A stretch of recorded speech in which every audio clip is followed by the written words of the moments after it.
14ই ফেব্রুয়ারি যা বিশ্বজুড়ে Valentine day তা বাংলাদেশে এসে হলো ভালোবাসা দিবস। প্রেমিক প্রেমিকারা এই দিনে একে অপরকে ভালোবাসার বার্তা পাঠায়, উপহার দেয়, একসঙ্গে সময় কাটায়। কিন্তু কিভাবে প্রাচীন রোমের এক করুণ ঘটনা থেকে শুরু হয়ে আজ বাংলাদেশের তরুণ তরুণীদের কাছে জনপ্রিয় হয়ে উঠল এই দিনটি।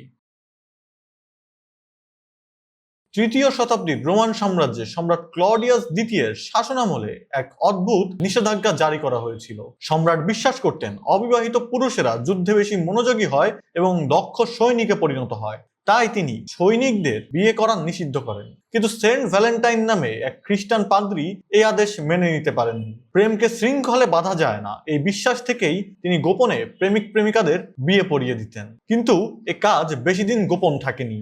সম্রাট ক্লডিয়াস জানতে পারার পর সেন্ট ভ্যালেন্টাইনকে গ্রেফতার করা হয় এবং মৃত্যুদণ্ড দেওয়া হয়। 14ই ফেব্রুয়ারি তার মৃত্যুদণ্ড কার্যকর করা হয়েছিল। শোনা যায় মৃত্যুর আগে তিনি জেল রক্ষকের মেয়েকে একটি চিঠি লিখেছিলেন, যেখানে স্বাক্ষর করেছিলেন তোমার সেন্ট ভ্যালেন্টাইন। সেই ঘটনার স্মরণে পরবর্তীতে এই দিনটিকে ভালোবাসা দিবস হিসেবে পালন করা হয়। সময়ের সঙ্গে সঙ্গে ইউরোপে এই উৎসব জনপ্রিয় হয়ে ওঠে। মধ্যযুগের কবিরা ভালোবাসা দিবসকে কেন্দ্র করে রোমান্টিক কবিতা ও গল্প রচনা করতে থাকেন। ধীরে ধীরে এই দিন প্রেমিক প্রেমিকাদের জন্য বিশেষ হয়ে ওঠে। বিশেষ করে উপনিবেশিক যুগ ও বিশ্বায়নের প্রভাবে এটি ইউরোপ ছাড়িয়ে আমেরিকা, এশিয়া ও বিশ্বের অন্যান্য দেশে ছড়িয়ে পড়ে। বাংলাদেশে ভ্যালেন্টাইন ডে পালন শুরু হয় 90-এর দশকে।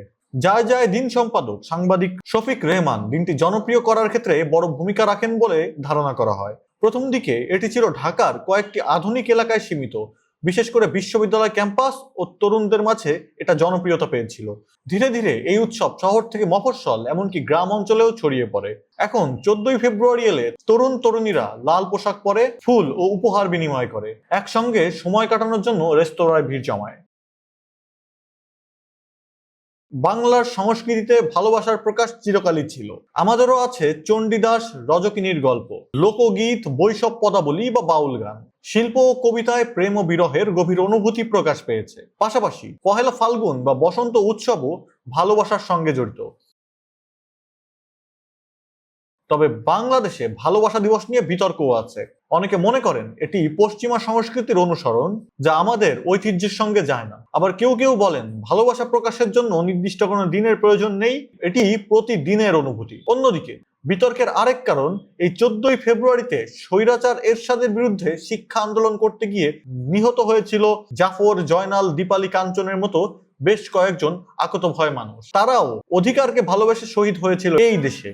তাদের আত্মত্যাগ গণমাধ্যমে উঠে আসে না, আসে রোমের ভ্যালেন্টাইনের খবর। ফলে এদেশের অধিকারের লড়াই আড়ালে থেকে যায়।